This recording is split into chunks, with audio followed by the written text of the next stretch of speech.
कहानी की शुरुआत साल 1987 से होती है, जहाँ पर हम हेनरी नाम के एक 13 साल के लड़के को देखते हैं जो अपनी माँ के साथ अमेरिका के एक रूरल इलाके में रहता है। क्योंकि हेनरी के पिता ने उसकी माँ को डिवोर्स दे दिया है और दूसरी शादी कर चुके हैं, पर हेनरी वीकेंड में कभी कभी उनसे मिलने जाता था।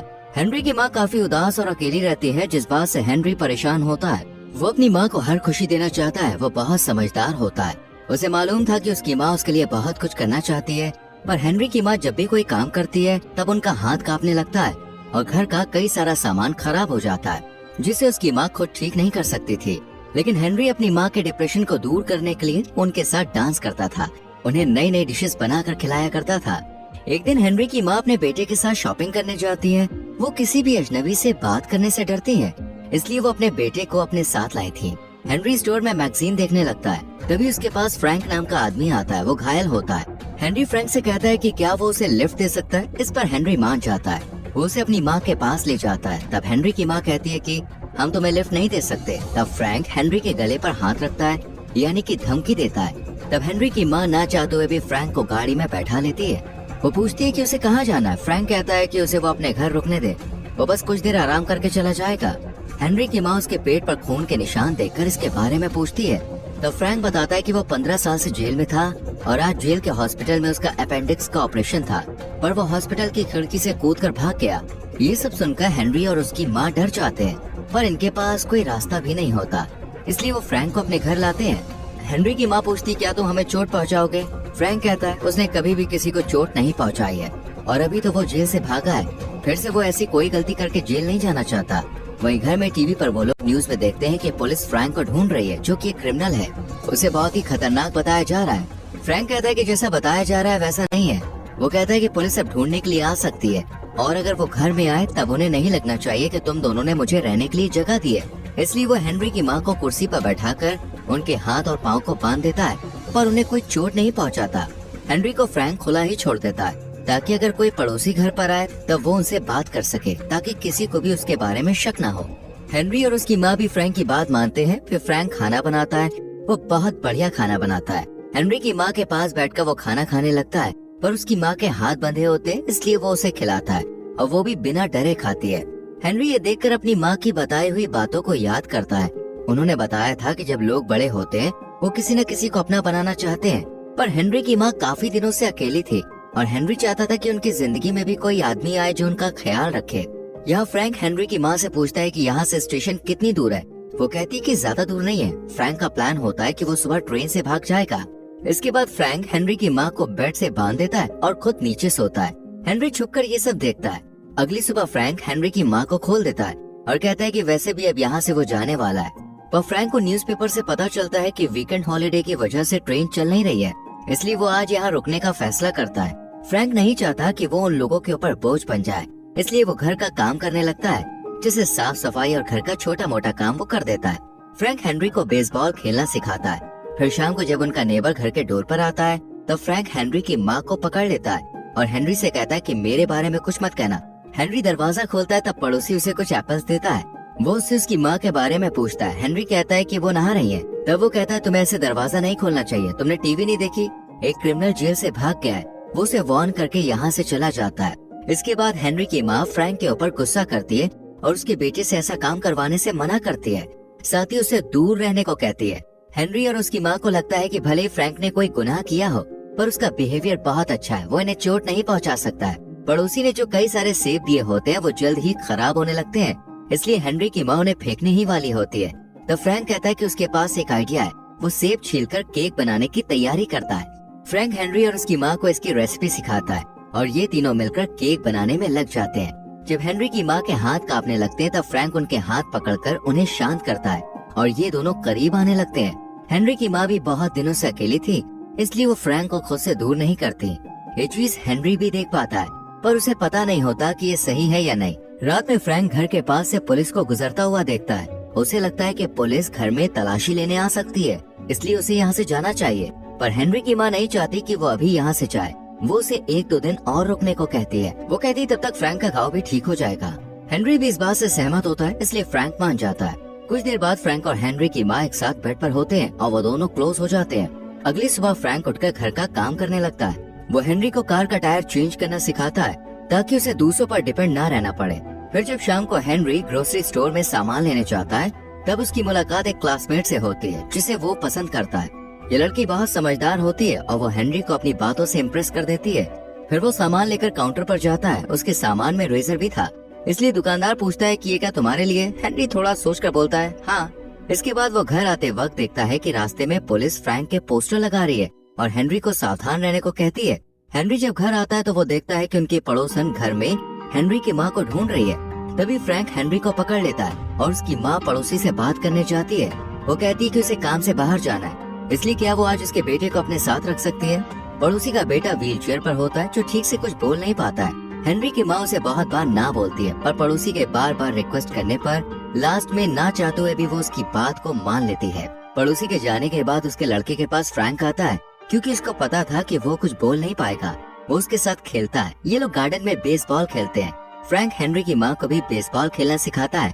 ये लोग आज बहुत मस्ती करते हैं। फिर रात में खाना खाकर ये लोग टीवी देख रहे होते हैं। तभी पड़ोसी अपने लड़के को लेने आती है। फ्रैंक उसके घर में आने से पहले ही छुप जाता है। टीवी में फ्रैंक के बारे में न्यूज दिखाई जा रही थी, जिसे पुलिस ढूंढ रही है।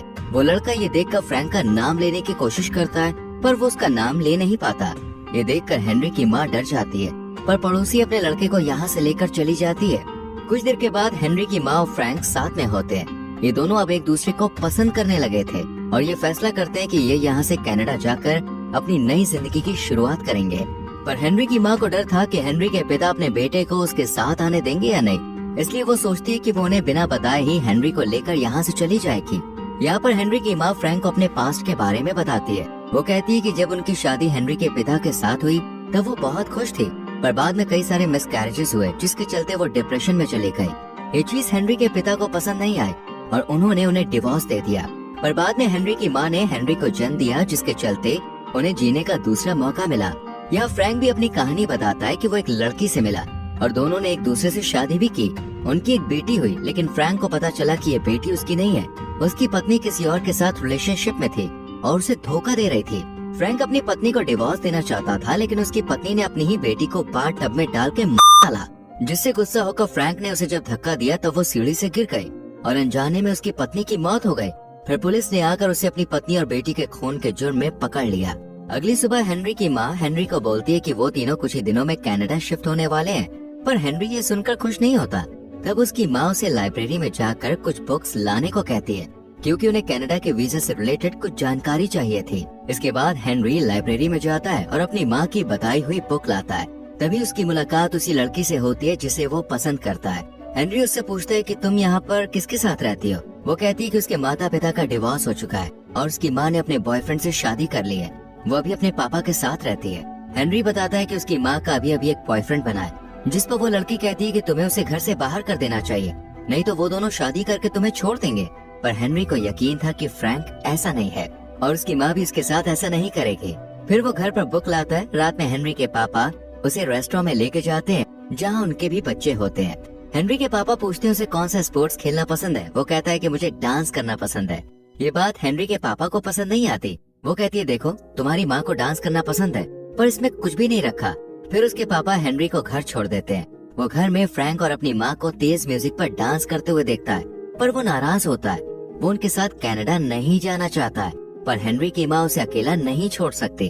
अगले दिन फ्रैंक और हेनरी की माँ सामान बांधने लगते हैं, क्योंकि कल वो कनाडा के लिए निकल जाएंगे। हेनरी अपनी दोस्त से आखिरी बार मिलना चाहता है, इसलिए वो उसके पास जाता और बता देता है कि कल वो कनाडा जा रहा है, पर वो रुकने को कहती है। हेनरी बता देता है कि उसकी माँ का बॉयफ्रेंड फ्रैंक है, जिसे पुलिस ढूंढ रही है। वो लड़की कहती है, तुम अपनी माँ को मरता हुआ देखना चाहते हो, क्योंकि पुलिस जब उन दोनों को साथ में देखेगी तो उन्हें मार देगी। उधर फ्रैंक की चोट में इन्फेक्शन हो गया था, इसलिए हेनरी की माँ दवा लेने जाती है, पर जब कार स्टार्ट करती है तो वो किसी सोच में पड़ जाती है। तब फ्रैंक उनके पास आता और पूछता है कि तुम यहाँ से जाना चाहती हो ना? इस पर वो हाँ कहती है। हेनरी की माँ को डर था कि फ्रैंक हेनरी को अपनाएगा या फिर नहीं, या फिर इन समय वो अपने बेटे से कहीं दूर ना हो जाए। लेकिन फ्रैंक कहता है कि वो हेनरी को अपना बेटा ही मानता है। ये सुनकर हेनरी की माँ को खुशी होती है। अगले दिन ये लोग घर की सफाई करते हैं, क्योंकि आज ये लोग यहाँ से जाने वाले हैं। हेनरी सोचता है कि उसकी माँ अगर एक क्रिमिनल के साथ भागने वाली है और अगर पुलिस ने उनको पकड़ लिया तब उनकी जान जा सकती है। वो पुलिस को फ्रैंक के बारे में बताने की सोचता है, लेकिन उसकी माँ की खुशी फ्रैंक में थी, इसलिए वो इस बारे में कुछ भी नहीं करता। हेनरी एक लेटर अपने पिता को लिखता है कि वो कनाडा जा रहे हैं जिसके बारे में हेनरी की माँ ने उन्हें नहीं बताया था।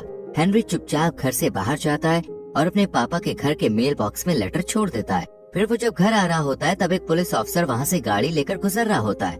वो हेनरी को घर छोड़ने के लिए कहता है। हेनरी उसके साथ जाना तो नहीं चाहता था, पर उसे ऑफिसर की बात माननी पड़ती है। ऑफिसर हेनरी को घर छोड़ देता है। वही गाड़ी में हेनरी की माँ सामान रख रही होती है। पुलिस ऑफिसर जब सामान से भरी कार को देखता है तो उसे शक होने लगता है कि आखिर ये कहाँ जा रहे हैं। हेनरी की माँ उन्हें बताती है कि वो इन्हें बेचने जा रहे हैं। वो कहता है ठीक है, मैं आपकी हेल्प कर सकता हूँ। वो घर के कुछ सामान को गाड़ी में रख देता है, पर उसे खाली घर देखकर कुछ गड़बड़ लगती है, पर उसे कुछ दिखाई नहीं देता, इसलिए ऑफिसर यहाँ से चला जाता है। फ्रैंक ये सब छुपकर देख रहा होता है। वो हेनरी की माँ से कहता है कि हमें जल्दी यहाँ से जाना चाहिए, पुलिस को हम पर शक हो गया है। इसके बाद हेनरी और उसकी माँ बैंक से पैसे निकालने के लिए बैंक जाते हैं। वो अपने अकाउंट से सारे पैसे निकालने के लिए एम्प्लॉय से कहती है। तब बैंक के एम्प्लॉय को उस पर शक होता है, इसलिए वो मैनेजर से बात करती है। वो हेनरी की माँ से पूछते हैं कि क्या वो किसी मुसीबत में। वो कहती है वो बार बार बैंक नहीं आना चाहती, इसलिए वो एक ही बार में पैसा निकाल रही है। ये सुनकर वो उसको पैसे दे देते हैं। यहाँ घर पर फ्रैंक अकेला होता है। तब उसके पास उनकी पड़ोसी आती है जो फ्रैंक को देखकर हैरान हो जाती है। फ्रैंक कहता है कि वो हेनरी की माँ का दोस्त है और वो यहाँ पर काम से आया है। तब पड़ोसी यहाँ से चली जाती है। कुछ देर के बाद हेनरी और उसकी माँ घर आते हैं। तो फ्रैंक बताता है कि हेनरी के पिता का कॉल आया था, क्योंकि उन्हें हेनरी का लेटर मिल चुका है। फ्रैंक और हेनरी और उसकी माँ यहाँ से भाग पाते उससे पहले ही उन्हें पुलिस के सायरन की आवाज सुनाई देती है। वो तीनों डर जाते हैं। फ्रैंक को पता था कि वो भाग नहीं सकता। वो हेनरी की माँ से कहता है कि वो उसके साथ ही रहना चाहता है, इसलिए उसे पुलिस के हवाले खुद को करना होगा। वो हेनरी और उसकी माँ को कुर्सी पर बैठाकर रस्सी से बांध देता है ताकि पुलिस को शक न हो कि वो यहीं पे रह रहा था। फ्रैंक फिर से खुद को पुलिस के सामने सरेंडर कर देता है। पुलिस हेनरी और उसकी माँ को रस्सी से खोल देती है। उन्हें लगता है कि फ्रैंक ने इन्हें किडनैप कर लिया था और जबरदस्ती उनके साथ रह रहा था। फ्रैंक को फिर से जेल जाना पड़ता है। इसके बाद हेनरी की माँ लॉयर से मिलकर कहती है कि वो फ्रैंक के मामले में दलील देना चाहती है कि फ्रैंक उनकी मर्जी से उनके साथ रहता था।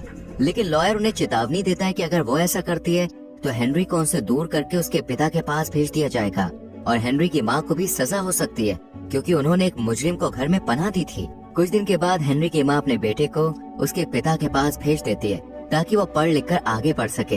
हेनरी की माँ फ्रैंक को बहुत मिस करती है। वो उससे जेल में मिलने की कोशिश भी करती है, पर उन्हें मिलने नहीं दिया जाता। ऐसे ही कुछ साल बीत जाते हैं और हेनरी बड़ा हो जाता है। वो फ्रैंक का सिखाया हुआ केक बनाकर मशहूर हो गया और उसने अब एक रेस्टोरेंट भी खोला है। एक दिन फ्रैंक हेनरी को लेटर लिखता है कि वो उन दोनों को बहुत मिस करता है और जेल से जल्द ही छूटकर उनसे मिलने आएगा। हेनरी अब अपनी माँ के पास रहने आ जाता है। फिर हेनरी फ्रैंक को लेटर लिखकर बताता है कि उसकी माँ अभी भी उससे प्यार करती है और उसी घर में रहती है। कुछ दिन के बाद फ्रैंक जेल से बाहर निकल आता है और हेनरी की माँ से मिलता है। ये दोनों गले मिलकर रोने लगते हैं और इसी के साथ ये मूवी खत्म हो जाती है।